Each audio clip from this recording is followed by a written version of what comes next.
caminho de conexão para a parte astral e para a parte dimensional são caminhos praticamente opostos, de maneira geral.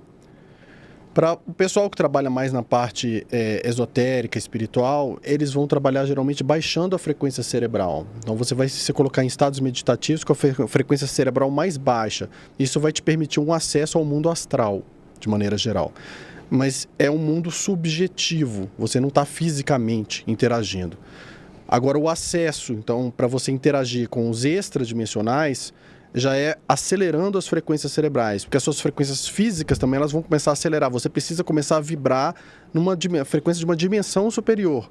E eles podem se densificar, né, e encontrar com a gente ali. Então, é o que a gente chama de tempo zero. Né? A gente está num lugar e de repente parece que tudo fica parado, para tudo ali.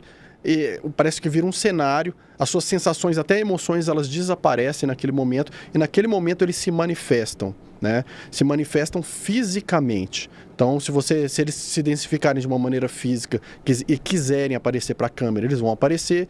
O que eles falam para a gente, não importa se tiver 10 pessoas em 10 línguas diferentes ali, eles vão falar com as pessoas na língua delas.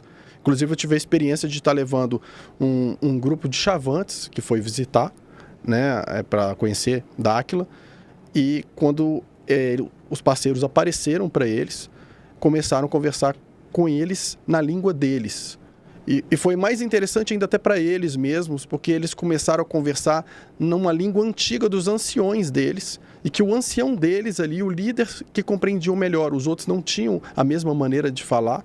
E eles ficaram muito impressionados com aquilo, que ele conseguiu falar com eles naquela língua, e eles tiveram depois uma outra conversação que ele ainda falou com eles numa linguagem ainda mais antiga da deles, que era uma linguagem que seria um tronco entre dois, três grupos diferentes ali.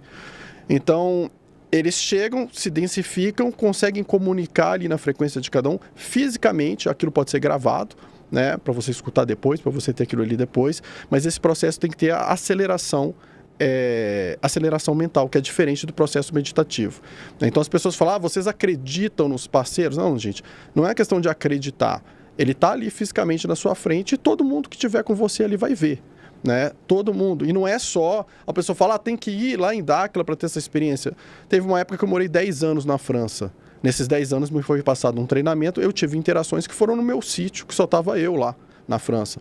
Né? Então, assim, como é que sabiam onde que eu estava, esse tipo de coisa. Então, assim, é físico, é um processo diferente. Não é como uma canalização, não é como uma projeção extrafísica, não é como um processo interno da pessoa. São processos diferentes, caminhos um pouco diferentes. Agora, é possível uma pessoa que morreu, né, que está no segundo, que nós chamamos de segundo anel, interagir com a gente fisicamente através da tecnologia desses parceiros, conseguir conversar com a gente também, utilizando a frequência cerebral acelerada. Então, de uma maneira diferenciada. Não é uma canalização, não é uma projeção, ele aparece ali fisicamente, assim como é possível você conversar com o seu próprio eu do futuro.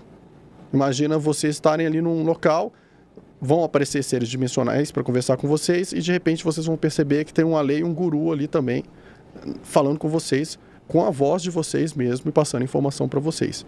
É bem perturbador, mas é uma realidade. Vocês passaram por essa experiência? Eu passei por essa experiência. Nós realizamos treinamentos e muitos estão tendo experiências diversas nesse nível. Lógico, cada um com o seu desenvolvimento, né? E a frequência que é gerada no momento. Agora, interessante isso das línguas, né? Porque muitos foram a Dáquila e tiveram a oportunidade de estar diante deles, os nossos amigos das estrelas, e para testar mesmo, muitas vezes, né? Muitas pessoas céticas iam para tentar desmascarar, como se fosse uma grande mentira. Uhum.